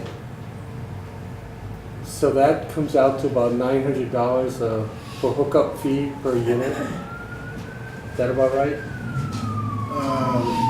That is correct for you're looking at If I just look at hookup costs, yeah, so about 900. for a single family, yeah. No, but total, okay, Yeah. just divide. Yeah, about $11.66 $100 per year, Can you go to the next slide? The slide or where you. $1,000. No, I'm what sorry. slide where you talk about, okay, no. Where you the talk slide? about the, Yeah. no, keep going. Keep going. No, that's not the one. We have a different slide. Yeah, I'm sorry, I just want to point out that. Yeah, this one. There was an additional slide, we added the estimated BWS Might not meter be Yeah, and that's- water system facility you got it. subsidy slide. It's a little different from what's on the website, which we are going to update after this meeting. Yeah, is this the slide you wanted to? No, you had the conversations with DPP Right, and the numbers of units. right. And this was based on discussions with DPP. Oh, okay, so the 1332 is the, Total, those are city affordable homeless housing projects. The Uh, city projects. I They're don't, not private industry projects. I think they may be a combination of both. Cannot be. Yeah. That's way too low. Yeah, that's why I use this slide very carefully, that the number of 1,300 units over that period of time Over a 5-year. maybe underestimated, it could be far off. But just to kind of give you an idea of what the costs for the categories of hookup fees or the water system facilities charge. And then, we use the assumptions of how we came up with those numbers. Okay. That there's a lot of discussion still ongoing with revisions to Bill 58 and 59 in the council and with the administration, and also with the fire sprinkler systems, a lot of the ongoing discussions. So that's why I want to be very careful. This is just a kind of an idea that there is a kind of a financial aspect to this, but the numbers will change. I think I can almost say, guarantee you that the numbers will probably change in terms of units. Yeah. And even the water systems facilities charge, may or may not be on the table. Yeah, and that is kind of the board's decision if they want to include that, the installation of hookup cost only, or also add on the capacity impact charge, which is the water system facilities charge. I'm sorry, one other idea here is, because this is an ongoing discussion, that the board maybe could consider a pilot program in FY19 to try to actually see what the actual experience on how many units get developed per year, and maybe budget something in our operating budget for FY19 for consideration. And then we would be required to report back to the board on how it turned out. Okay, any other questions for Mr. Ebersol? Okay, if not, I'm going to open it up for public comment. Anyone here to testify on subsidies? Okay, if not, board members, we have 3 options, or we can come up with our own. Option number 1 is to provide subsidies for these items: affordable housing, homeless shelters, fire sprinkler retrofit.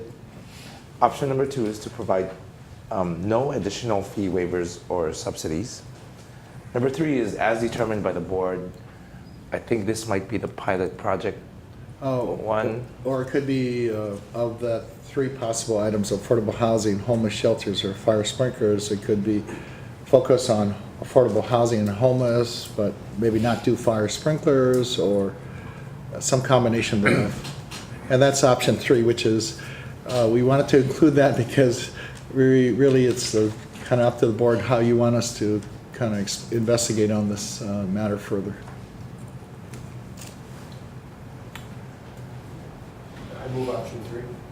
Okay, Option We're 3? deferring it kind of. Is that what you're saying? That's what we're Rick? doing? I mean, that's what we, I mean, we can. You, do you want us to- we would like you to kind of option under, so what we're looking for is actually kind of board guidance, because when the subsidies due over, especially a 5-year period, when we look at the rate study over a 5-year period, it affects revenue. Which means, like, as we learned earlier, that different subsidies are made up by other customers, other customer classes in the water system. So it would be good if the board could provide some direction in this area at a very high level, so we can include it in the revenue requirements discussion that has to be made up by subsidies made up by other customers. David? I'd like to make a motion that we since we give other people some subsidies, that we don't look at a full subsidy, but maybe a partial subsidy for this group. So at least we're giving something, but we're not giving the whole ball of wax right away. Is that option number 1? Well, I mean, there's probably part of, part of 1 or part of 3 that we look at each and maybe look at not a full subsidy, but a partial subsidy. I mean, right now they're looking at 100%. Do you want numbers? I mean, you want numbers right now, or you want? No, I don't want just numbers, policy? but kind of a policy direction here from the board, because I realize at the city administration level and at the city council, there's still ongoing discussion. And I know Councilmember Pines convened a stakeholder group of a lot of developers and industry stakeholders. So we've been, we're going to kind of monitor and try to participate where we can to get more information and direction, and then come back to the board, I would say in the March timeframe, with some kind of proposal. Option one of 4 is that. Yeah, option 1 would afford that. Yeah, it says, I think, I don't know, it seems like option 1 is a little clearer than option 3. Option 3 is kind of like, Okay, I like option 1, but I think maybe we should look at not a full subsidy, because we don't give anybody full subsidies. We should give them a partial. Problem with that? I think what was intended by option 3, if I can clarify, is it was intended for you to come up with an option that's worded any way you want it to be worded. So it would be like, look at option 1, but don't go all the way. Yeah, Or that's consider what I'm a kinda- range of. Because we give levels of subsidies, so it's hard to say why we don't give subsidies to this people, but we give subsidies to farmers and non-potable. I'd say we should look at some subsidy, but let's determine it later in the board. Okay. yeah. So it seems like we have a consensus that we want to provide these subsidies. I think that's pretty clear. So it sounds like the motion is for option 1, to provide subsidies for affordable housing, homeless shelters, fire sprinkler retrofit, with the actual amounts to be determined. Or Is that- number 3 under those same guidelines.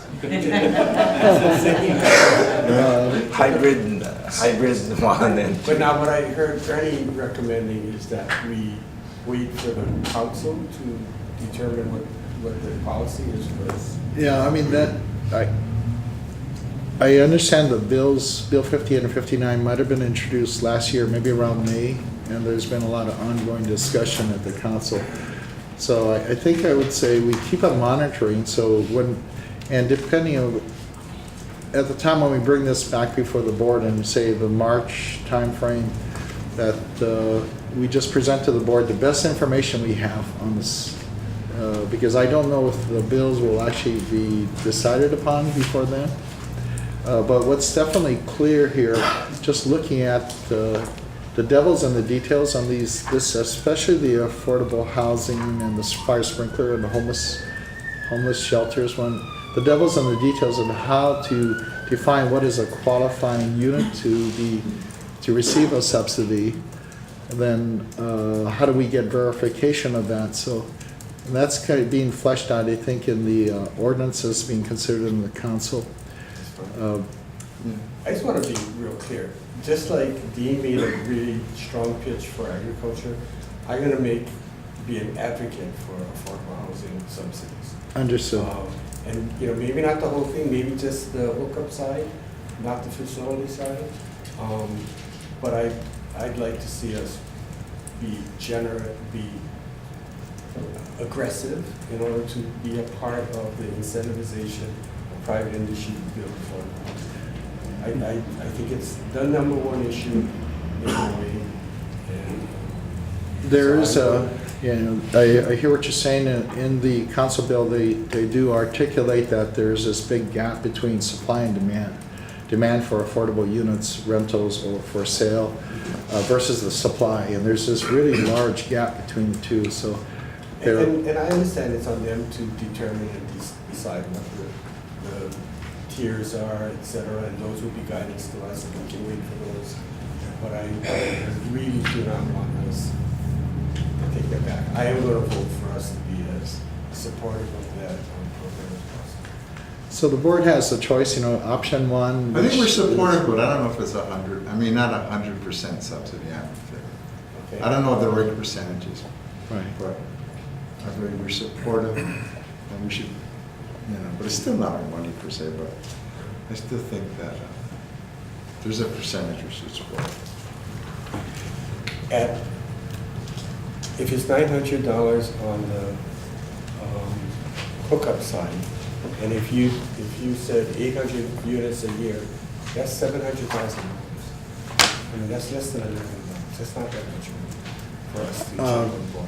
Yeah, just keep in mind, we're going to look at that for a 5-year period, so, but it is on an annual basis. That's kind of what we're looking at, potentially $500,000 or $700,000. But you give us the cost of what it's gonna cost all the other groups per se by meter, right?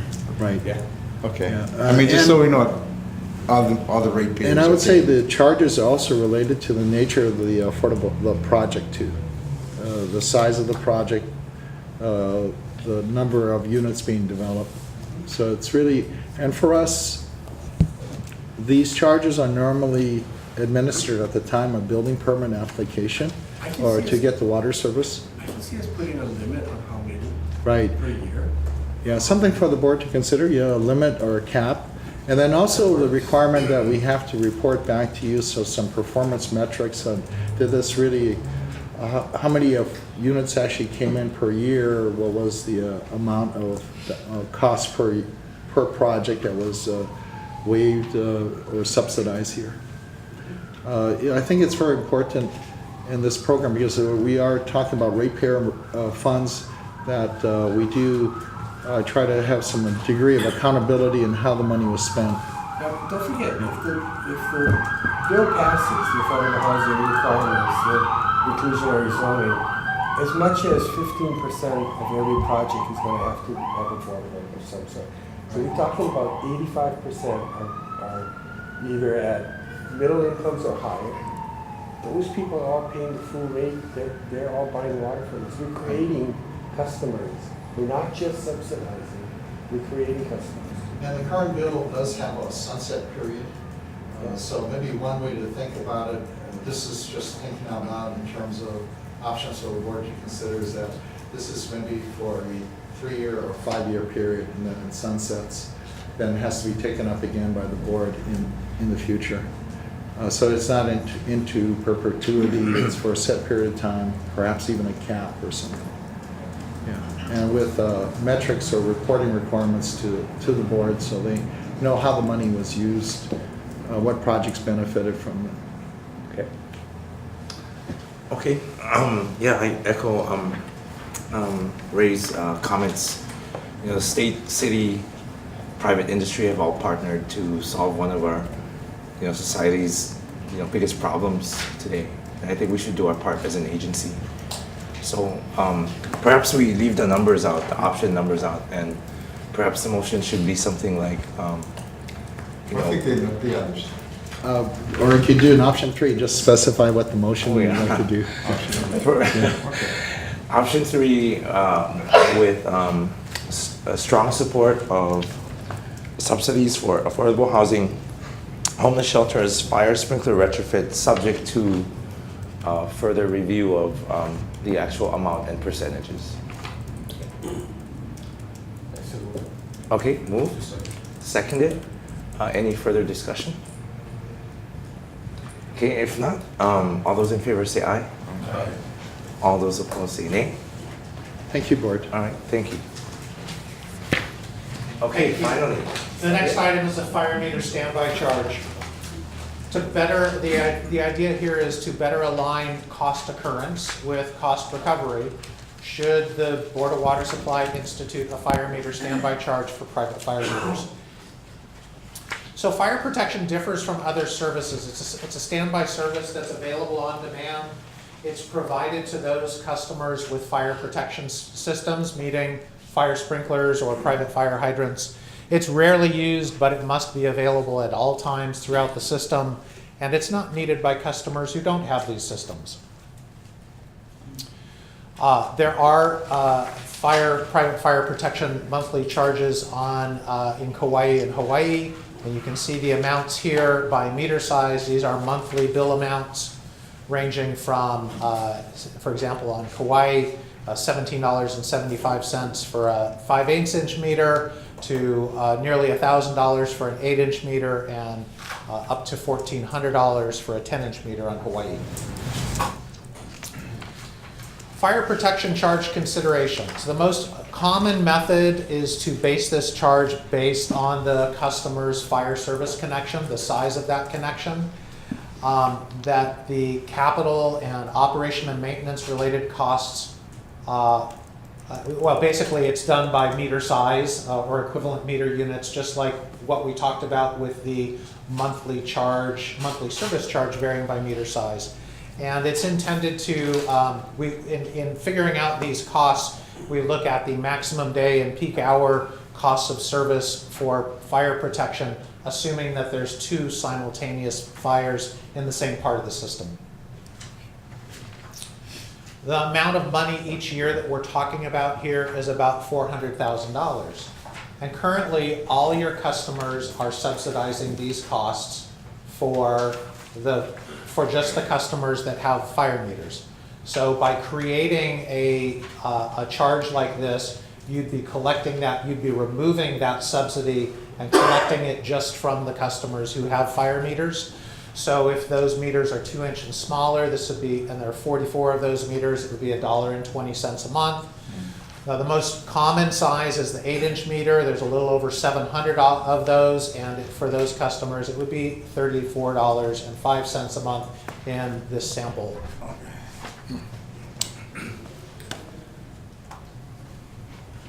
So David, to clarify, fire meter standby would usually be applicable based on use or occupancy. Is that pretty much the factors? Just by being there, I mean, just having a meter in case of a fire. Yeah. Yeah, and the maintenance and. So I mean, yeah, just The not maintenance use per operation. se, but just by existing, we have to maintain that meter.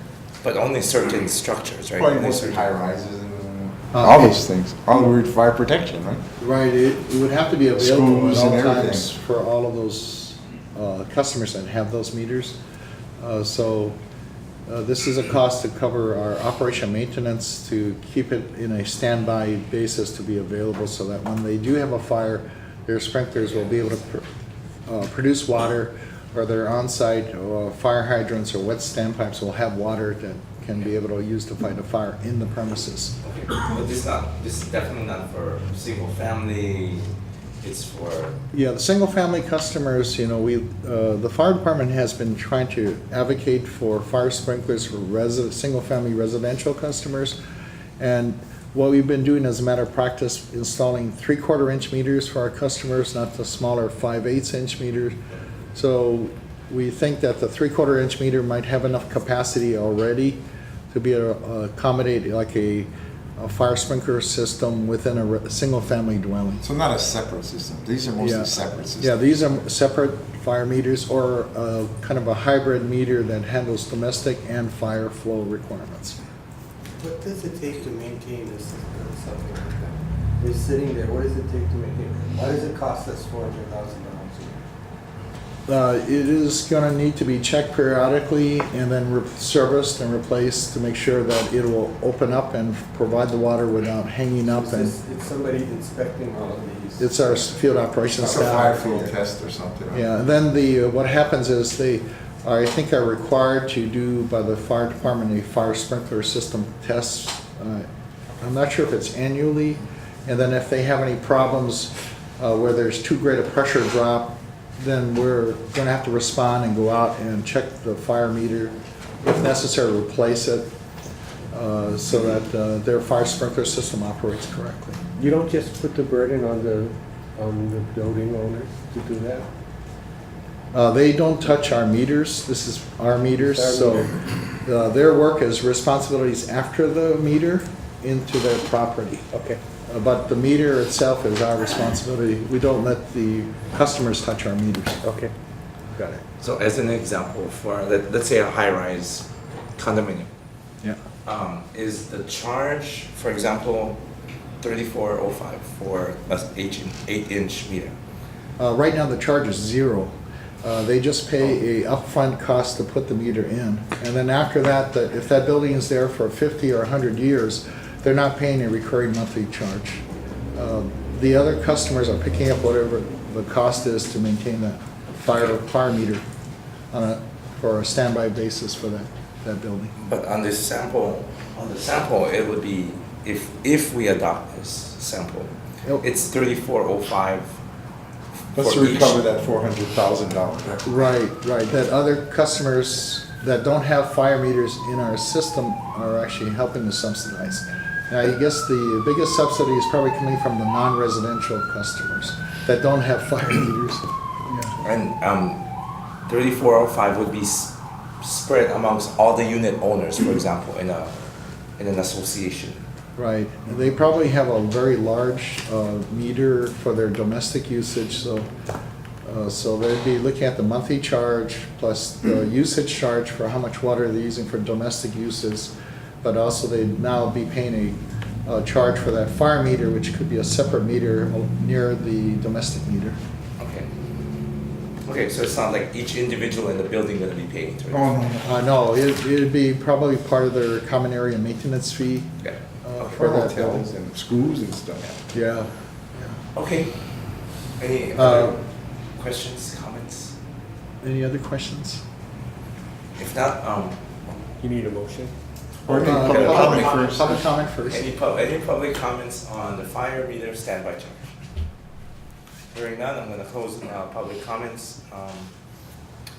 Was there a motion? Motion option number 1. Okay, so moved and seconded. Option number 1, to establish a fire meter standby charge to recover the cost of service. All those in favor say aye. Oh, I'm sorry, any additional discussion? One more time, all those in favor say aye. Aye. All those opposed say nay. Okay, I think, anything further?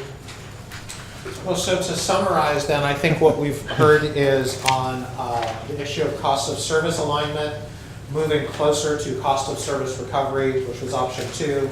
On the issue of affordability, no changes to your current affordability program. On the issue of residential rates, option 2, which was shifting tiers to encourage conservation and establish essential needs tier. On recycled and non-potable, option 2, which was to move to recover more of the cost of service, especially from RO customers, and especially noting don't go too far and do it slowly. On agricultural rates, option 1, retain the existing subsidies. On residential, non-residential rates, no changes, which was option 1.